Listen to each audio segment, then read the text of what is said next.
प्रार्थना वो बीज है जो हम बोते हैं और विश्वास पानी है जो हम देते हैं उस प्रार्थना को, ताकि वो बीज बढ़े और फलदायक पेड़ बने और हमारे लिए आशीषें लेके आए। इसी प्रकार उपवास रखना, फास्टिंग भी वो तेल है जो हम डालते हैं प्रार्थना की आग के ऊपर, ताकि वो भड़क उठे और पूरी आशीषें लेके आए। प्रार्थना और फास्टिंग दोनों हमें परमेश्वर के सामने झुकना, अपने आप को हम्बलिंग आवरसेल्व्स बिफोर गॉड, अपने आप को सबमिट करना सिखाता है। प्रार्थना तौबा करना और अपने पापों से माफ़ी मांगने के लिए है, और उपवास इसी में बढ़ावा देता है। मुक्ति और शांति में हमारे साथ दोबारा जुड़ने के लिए आपका धन्यवाद। आगे बढ़ने से पहले आइए सुने आज का वचन। आज का वचन हमने लिया है यशायाह नबी की पुस्तक, उसका 58वां अध्याय, आइज़ाया 58 3 से 7 आयतों तक। यहाँ लिखा है, वे कहते हैं, क्या कारण है कि हमने तो उपवास रखा परंतु तूने उसकी सुधि नहीं ली, और हमने दुख उठाया परंतु तुमने कुछ ध्यान नहीं दिया। सुनो, उपवास के दिन तुम अपनी ही इच्छा पूरी करते हो, अपने सेवकों से कठिन कामों को कराते हो। सुनो, तुम्हारा उपवास का फल ये होता है कि तुम आपस में लड़ते और झगड़ते और दुष्टता से घूंसे मारते हो। जैसा उपवास तुम आज कर रखते हो, उससे तुम्हारी प्रार्थना ऊपर नहीं सुनाई देगी। जिस उपवास से मैं प्रसन्न होता हूँ, अर्थात जिसमें मनुष्य स्वयं को दीन करे, क्या तुम इस प्रकार करते हो? क्या सिर को झाऊ की नाई झुकाना, अपने नीचे टाट बिछाना और राख फैलाने ही को तुम उपवास और यहोवा को प्रसन्न करने का दिन कहते हो? जिस उपवास से मैं प्रसन्न होता हूँ, वे क्या यह नहीं कि अन्याय से बनाए हुए दासों और अंधेर सहने वालों को का जुआ तोड़कर उनको छुड़ा लेना और सब जुओं को टुकड़े टुकड़े कर देना? क्या उपवास ये नहीं है कि अपनी रोटी भूखों को बांट देना, अनाथ और मारे मारे फिरते हुओं को अपने घर ले आना, किसी को नंगा देखकर वस्त्र पहनाना और अपने जाति भाइयों से अपने को ना छुपाना? परमेश्वर के वचन को पढ़े और सुने जाने से आशीष हो। आज का हमारा पहला सवाल जो आपने हमसे पूछा है वो ये है कि प्रार्थना करने के बाद भी ऐसा लगता है कि दुष्ट आत्माओं ने पीछा नहीं छोड़ा और मन में बोझ भी बना रहता है। इसका क्या कारण और इलाज है? इसका उत्तर मेरे पास नहीं, आपके पास ही है। जब हम पाप करते हैं तो शैतान को हम अपने जीवन के अंदर, अपनी आत्मा के अंदर एक कंट्रोल का, उसे एंट्री का एक पॉइंट दे देते हैं, उसे हम दरवाज़ा उसके लिए खोल देते हैं।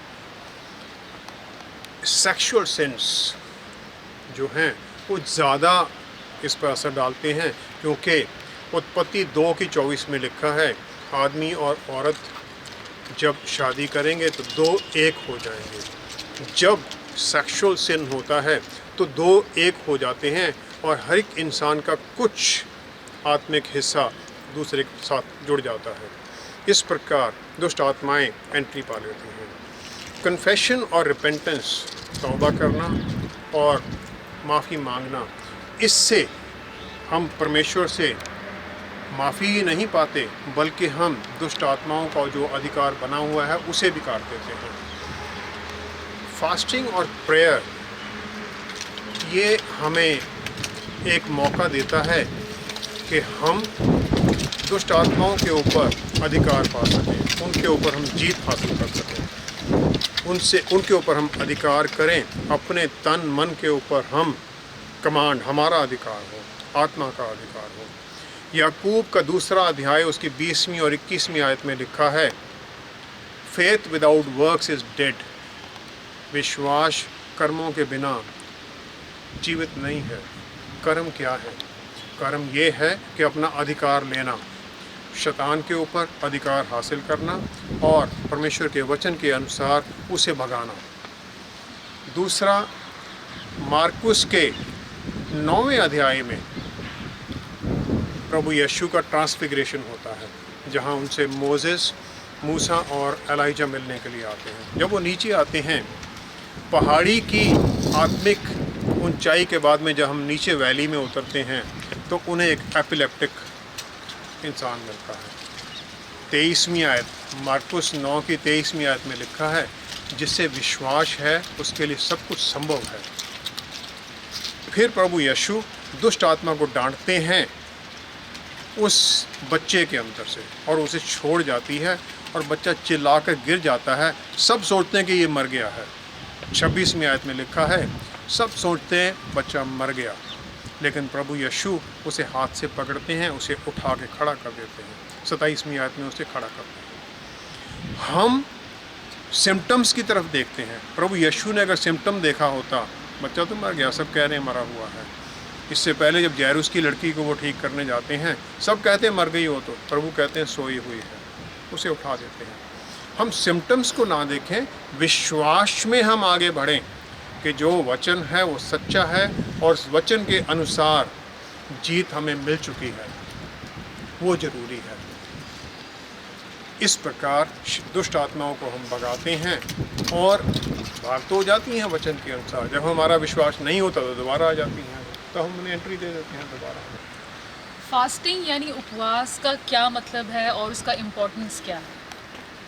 फास्टिंग से शरीर और सोल को, बॉडी एंड सोल को अलाइन करना है परमेश्वर की इच्छा के अंदर, परमेश्वर के साथ, आत्मा के अधिकार के अंदर। हमने पहले एपिसोड में देखा था, शरीर जब पाप में आ जाता है तो उधर झुक जाता है, आत्मा चुप कर जाती है, सोल जो विचार हैं उसकी तरफ झुक जाते हैं। फास्टिंग के द्वारा हम सिर्फ खाना ही नहीं छोड़ते, हम विचारों को भी कंट्रोल करते हैं। उपवास रखना कोई वजन घटाने के लिए नहीं है, it's not for losing weight, it is for prayer. शरीर को जब हम खाना देना बंद करते हैं तो उसके दो फायदे होते हैं। शरीर आम तौर पर नहीं झुकना चाहता है आत्मा की तरफ, क्योंकि हमारी जो आदत है वो पाप करने की बनी हुई है। आदत पाप करने की होने के कारण शरीर को जब हम खाना मना कर देते हैं, खाना नहीं देते हैं, तो उसे हम झुकने पर मजबूर कर देते हैं। अगर शरीर हमारा नहीं मानता है आत्मा की बात, आत्मा कहता है सवेरे उठो, शरीर कहता है नहीं अभी सोने का टाइम है, अभी नहीं उठना है। अगर हम जो सोल है वो कह दे ऑलराइट नहीं उठना, कोई बात नहीं, सो आज तुम्हें खाना नहीं मिलेगा, अगले दिन शरीर फटाफट उठेगा, उसको पता है खाना नहीं मिलना है। तो खाना हम जब मना करते हैं, जिसके खाने के साथ ही तो एडम का डाउनफॉल हुआ था, तो हम शरीर को वापस जोड़ देते हैं।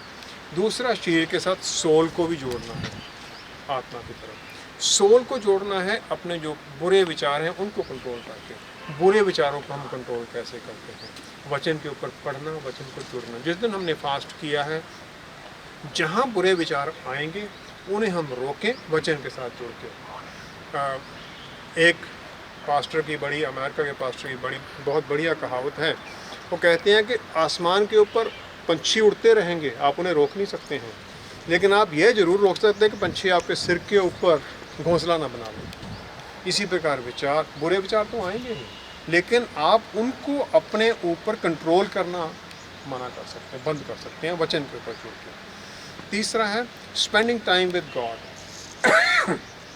जब हम फास्टिंग और प्रेयर में जुड़ जाते हैं तो हम परमेश्वर के साथ समय बिता रहे हैं, परमेश्वर के साथ बात कर रहे हैं, वचन के ऊपर जुड़ रहे हैं। तो बॉडी, सोल और स्पिरिट तीनों अलाइन हो जाते हैं वचन के साथ जुड़ के, और परमेश्वर की अधीनगी में आ जाते हैं और पवित्र आत्मा के अधीनगी में आ जाते हैं।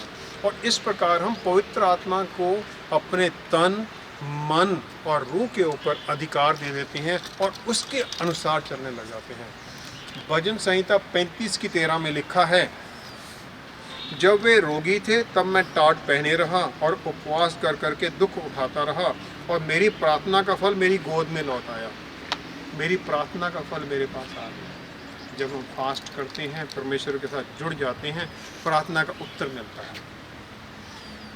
और सैम भजन संहिता 69:10 में लिखा है, जब मैं रो रो कर उपवास करके दुख उठाता था, तब से भी मेरी नाम धराई ही हुई, मैं ऊपर ही उठाया गया। स्कॉन, लोग हमें नीचा समझते हैं, लेकिन फास्टिंग और प्रेयर के द्वारा हम ऊपर उठ जाते हैं, अपने आप को हम ऊपर उठा लेते हैं।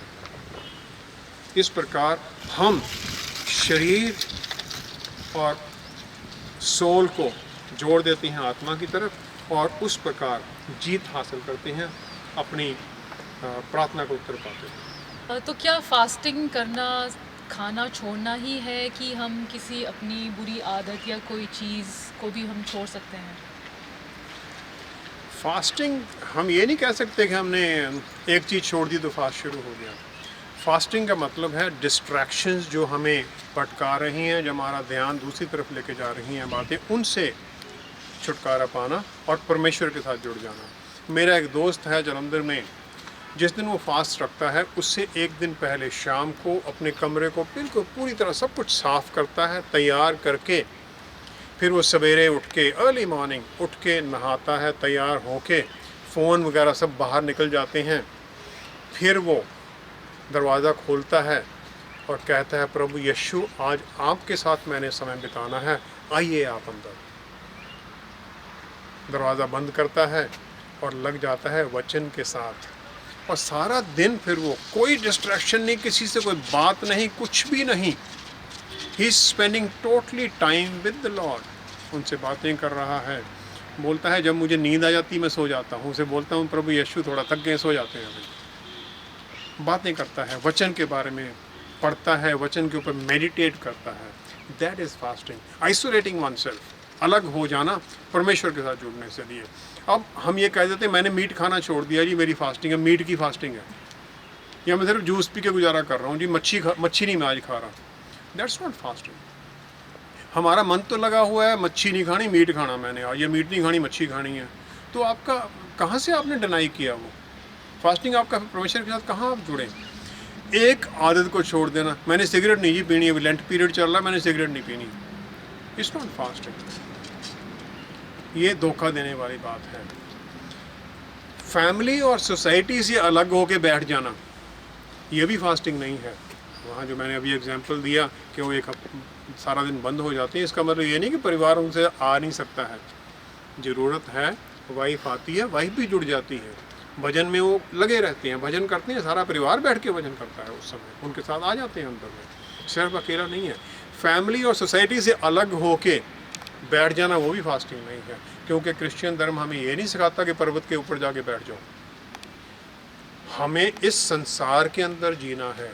प्रभु यीशु यूहन्ना 17 के अंदर जो प्रार्थना करते हैं वो कहते हैं, पिता परमेश्वर ये लोग संसार में हैं, इन्हें संसार में ही संभाल के रखो, मैं ये नहीं कहता इन्हें निकालो।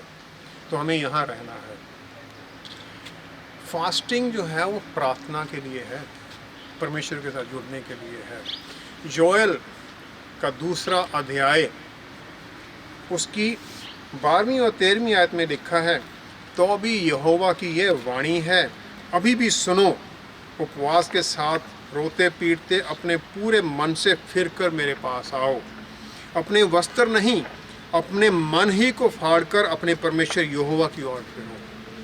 फास्टिंग अपने मन को फाड़ना है, अपने मन को खोलना है उस परमेश्वर के साथ, उसके पास जाना है, अपने विचारों को कंट्रोल करना है, अपने तन को कंट्रोल करना है, ताकि आत्मा के अधीन हम हो जाएं, आत्मा के साथ हम जुड़ जाएं, तभी हमारे फास्टिंग का कुछ फायदा है। तो फास्टिंग करने की ज़रूरत किसको है और कब करनी चाहिए? फास्टिंग सबके लिए है, हर एक इंसान के लिए है। प्रभु यीशु जब धरती पर आए थे 40 दिन का उन्होंने फास्ट रखा। वो तो परमेश्वर था, परमेश्वर का बेटा था, उसे फास्ट रखने की क्या ज़रूरत थी, लेकिन उन्होंने भी फास्ट रखा। फास्टिंग के कोई सेट रूल नहीं है ऐसा कि एग्जैक्ट कितने दिन करना है, कितनी बार करना है, हफ्ते में 2 बार करना है, वीरवार को रखेंगे, शुक्रवार को नहीं रखेंगे। आत्मा जिस दिन आपको बोलता है फास्टिंग के लिए, उस दिन आप फास्ट रख लीजिए। अगर आपने एक सेट स्टैंडर्ड बना दिया जी मैं हर वीरवार को फास्ट रखता हूँ, क्या मतलब उसका? फिर तो वही हो गया, रूटीन चल रहा है, रूटीन में आपका प्रार्थना होगी, रूटीन में आपने फास्ट रख लिया, दैट्स ऑलराइट, कोई मतलब नहीं उसका। हम सब नौकरी करने वाले या बिज़ी लोग हैं, ये भी नहीं है कि हम फास्ट, जैसे मैंने जलंधर में उस भाई का बताया, ज़रूरी नहीं है कि हम उसी प्रकार करें, हम सब काम भी करते रहें, वचन के अंदर प्रभु यीशु कहते हैं कि जब हम व्रत रखें तो अपने सिर पर तेल मलें, खुश होकर लोगों को दिखाएं। ये ना हम दिखाएं कि हमने फास्ट रखा है, डिक्लेयर करते फिरें हम। और दूसरा, फास्टिंग जो है ये हमारी पर्सनल ज़रूरतों पर है और पवित्र आत्मा परमेश्वर हमें क्या कहते हैं उसके मुताबिक है। फास्टिंग के लिए आत्मा हमें डायरेक्शन देते हैं। जब भी कोई बड़ी चीज़ होनी होती है उससे पहले फास्टिंग ज़रूरी है। कब मौके इसके अगर हम देखें, बड़ी चीज़ होनी है। प्रभु यीशु ने अपनी मिनिस्ट्री शुरू करनी थी, बड़ा काम है, दुनिया को बदल देना है। उस समय उन्होंने फास्ट रखा। फास्टिंग है 40 दिन की उन्होंने रखी। मत्ती 4 की 1 और 2 आयत देखते हैं हम उसमें। जब हमने नया काम शुरू कर रहे हैं, पौलुस और बारनबस ने अपनी पहली उस पर यात्रा पर जाना था। एक्ट्स प्रेरितों के काम 13वां अध्याय उसकी 2 और 3 आयत। उन्होंने फास्ट किया, सब लोगों ने प्रेयर की उनके लिए और उन्हें भेज दिया आत्मा की भरपूरी के साथ। चर्च लीडर्स अपॉइंट करने थे।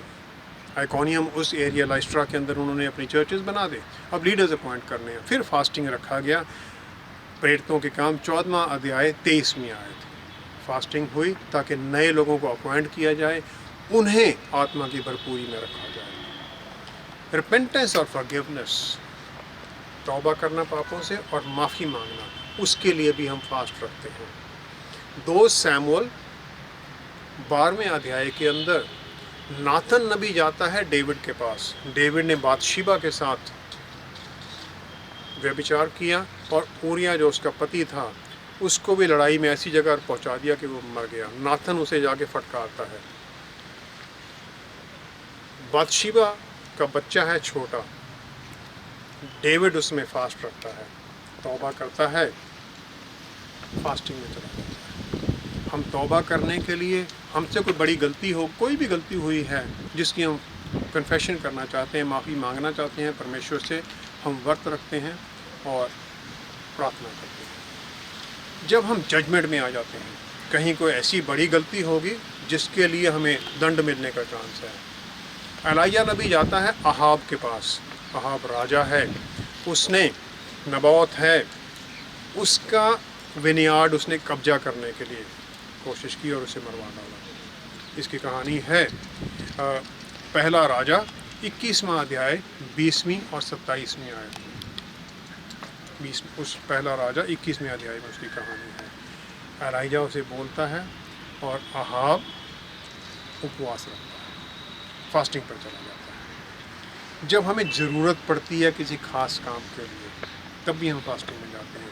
एजरा नबी ने जाना है जहाँ वो गुलामी में था बेबीलोन से, उसने वापस आना है जेरूसलम सेफ जर्नी के लिए। सब लोग फास्ट रखते हैं। एजरा का 8वां अध्याय उसकी 21वीं आयत, सब लोग फास्ट रखते हैं ताकि जर्नी सुरक्षित रहे, सेफ रहे। जब हम किसी खतरे में आ जाते हैं, खतरा है यहूदियों के ऊपर, राजा कह देता है कि राजा ये कह देता है, हुक्म निकल जाता है कि सब यहूदियों को एक दिन के अंदर सबको ख़त्म कर दिया जाएगा। एस्थेर मोर्देकाई को कहती है सब लोग यहूदी उपवास रखें ताकि मैं फिर राजा के पास जाऊंगी। राजा के पास जाना है, अगर वो अपना स्केप्टर उसकी तरफ नहीं करता है, बगैर बुलाए जाना तो मौत है। तो जाती है प्रार्थना और 3 दिन का फास्ट रखने के बाद में। जब हम किसी तकलीफ़ में आ जाते हैं, पौलुस रसूल है, जब उसे रोम ले जाया जा रहा है, शिप के अंदर है, तूफान आ गया, शिपरेक होने वाला है। उसे पता है आत्मा से भरपूरी में कि जो जिस जहाज़ में है उसने टूट जाना है, लेकिन उसे ये भी है कि इसमें कोई मरेगा नहीं। प्रेरितों के 27वें अध्याय में 33वीं आयत में वो कहता है 14 दिन हो गए किसी ने कुछ खाना नहीं खाया, अब खाना खाओ क्योंकि किसी की मौत नहीं होगी, सब बच जाएंगे। जब हम किसी चिंता में होते हैं, दानियल नबी को राजा डारियस क्योंकि हुक्म निकला है, दानियल नबी प्रार्थना करता है अपने परमेश्वर की तरफ दानियल के 6वें अध्याय में 18वीं आयत में। डारियस ने उसे हुक्म के मुताबिक शेरों की मान में तो डाल दिया, लेकिन डारियस प्यार करता है दानियल से। वो जाता है रात को, शाम को कुछ नहीं खाता है, कोई भी चीज़ उसके पास ले जाई नहीं जाती है। सवेरे अर्ली मॉर्निंग भागता है वो शेरों की मान की तरफ। जब चिंता में है, जब कोई स्पिरिचुअल कॉन्फ्लिक्ट है, जब हमें पता है कि किसी आत्मिक लड़ाई में हम हैं जहाँ पर के शैतान के साथ हमारा मुकाबला होने का चांस है, तब भी हम उससे पहले फास्टिंग करते हैं ताकि हम तैयार हो सकें उस लड़ाई के लिए। प्रभु यीशु ने लूका के अध्याय की चौथे अध्याय में ये तैयारी की थी। हमने देखा हम फास्टिंग करते हैं कोई बड़ा काम करने के लिए, हम फास्टिंग रखते हैं रिपेंटेंस और फॉरगिवनेस के लिए, हम फास्टिंग करते हैं जजमेंट में जब हम आ गए, रिपेंटेंस फास्टिंग करते हैं जब कोई ख़ास ज़रूरत है, जब ख़तरे में हैं, जब किसी तकलीफ़ में हैं, जब वरिड हैं हम, या जब हम किसी ख़ास स्पिरिचुअल कॉन्फ्लिक्ट में जाने वाले होते हैं। फास्टिंग और प्रेयर इन सब कामों के लिए होती है। तो फास्टिंग का तरीका क्या है? मैंने अभी योएल की दूसरे अध्याय से 12वीं 13वीं आयत पढ़ी थी। दिल को फाड़ना, दिल के अंदर हमारे जो बुरे विचार हैं वो सब सबमिट करना, वचन के अंदर जुड़ना, अपने आप को सबमिट करना परमेश्वर के साथ। हम दिखावा करते हैं फास्ट, दिल तो हम जोड़ते नहीं उसके साथ। We don't surrender to him.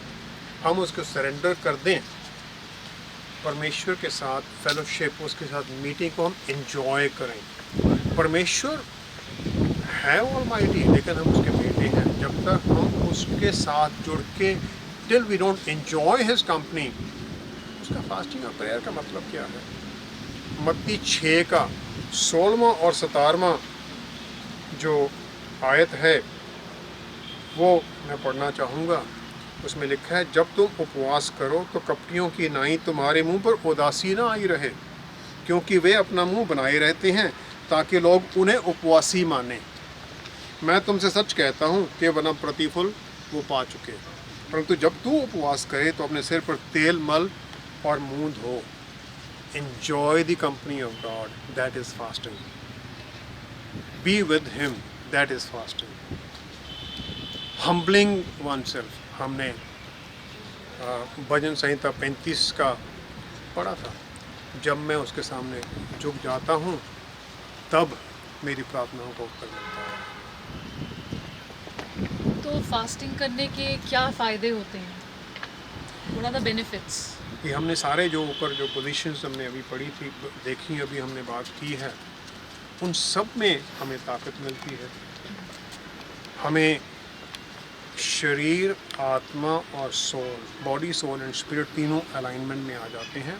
हमारा झुकाव अच्छे कामों की तरफ, परमेश्वर के कामों की तरफ हो जाता है। प्रभु यीशु कहती हैं, स्वर्ग राज को ढूंढो तो तुम्हें ये सब चीज़ें दे दी जाएंगी। स्वर्ग राज को ढूंढने लग जाते हैं फिर हम, जब उसके साथ हम जुड़ जाते हैं। हम उसके सामने हम्बल सबमिशन, झुकाव में हम उस मन को फाड़ के, योएल जो कहता है, हम मन को फाड़ के उसके सामने आते हैं। मन में जो भी भावना, जो भी चल रहा है, हम उसके सामने रखते हैं। और आत्मा, जो हमारी जो विचार हैं, उनको हम हम्बल द सोल। फास्टिंग जो विचारों को कंट्रोल करने में मदद करती है। चेस्टन्स द सोल। जब चारों तरफ से क्रिटिसिज्म हो रहा है, फास्टिंग और प्रेयर के द्वारा हम उसके सामने आ जाते हैं। टेम्पटेशंस जो हमारी चारों तरफ से आ रही हैं, उसके ऊपर हम जीत हासिल करते हैं। डीमंस के ऊपर हमें शक्ति मिलती है।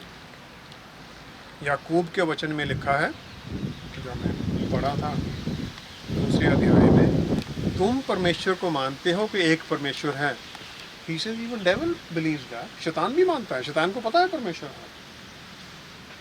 जब हम प्रार्थना करते हैं, फास्टिंग करते हैं, तब हमें अधिकार मिल जाता है उन दुष्ट आत्माओं को भगाने का। अधिकार तो प्रभु यीशु ने दे दिया हमें, ताकत मिलती है, ताकत मिलती है, फोकस बन जाता है। मार्कुस के 9वें अध्याय की 26 से 29 आयत अगर हम देखें तो उसमें लिखा है, वो जो लड़का एपिलेप्टिक था जिसे प्रभु ने जिसके अंदर से दुष्ट आत्मा निकाली थी, तब वह चिल्लाकर और उसे बहुत मरोड़ कर निकल आई। दुष्ट आत्मा निकल के भाग गई और बालक मरा हुआ सा हो गया। यहाँ तक कि बहुत लोग कहने लगे कि वह मर गया, परंतु यीशु ने उसका हाथ पकड़ के उसे उठाया और वह खड़ा हो गया। जब वह घर में आया तो उसके चेलों ने एकांत में उससे पूछा, हम उसे क्यों ना निकाल सके? प्रभु यीशु कहते हैं, यह जाति बिना प्रार्थना किसी और उपाय से निकल नहीं सकती। He said this type goes out with only fasting and prayer। आइए हम प्रेयर में जुड़ें और परमेश्वर से आशीष मांगें। पिता परमेश्वर, धन्यवाद है आपका, आपने हमें सिखाया है प्रभु यीशु पवित्र आत्मा के द्वारा हम जाने हैं किस प्रकार उपवास रखना है, किस प्रकार आपके चरणों में जुड़ना है। धन्यवाद है पवित्र आत्मा परमेश्वर, हमें आप हर दिन गाइड कीजिए किस दिन किस प्रकार हम जुड़ें और आपकी प्रभु यीशु के नाम में पिता से आशीषें पा सकें। धन्यवाद है पिता आपका इस समय के लिए, इन सब रहमतों के लिए। जितने लोग सुन रहे हैं उनके मन में जो विचार हैं, जो आशीषें मांगने के लिए जुड़े हुए हैं, पिता परमेश्वर आप हैं यहोवा जायरे, सब कुछ देने वाले आप हैं। यहोवा राफा, चंगाई देने वाले, तन की, मन की, रूह की चंगाई, हर तरह की चंगाई आपसे ही है, आप ही स्रोत हैं। आशीषों से झोली भर दीजिए, आपकी रहमतें बनी रहें सब सुनने वालों के, उनके परिवारों के ऊपर। प्रभु यीशु के नाम में मांगते हैं, आमीन। अगले हफ्ते हम प्रेयर के विषय में जो भी सवाल रह गए हैं उनके बारे में बात करेंगे और ढूंढने की कोशिश करेंगे। अपने ईमेल्स हमें भेजते रहिए और do keep on calling us. Thank you so much. See you next week. Bye bye.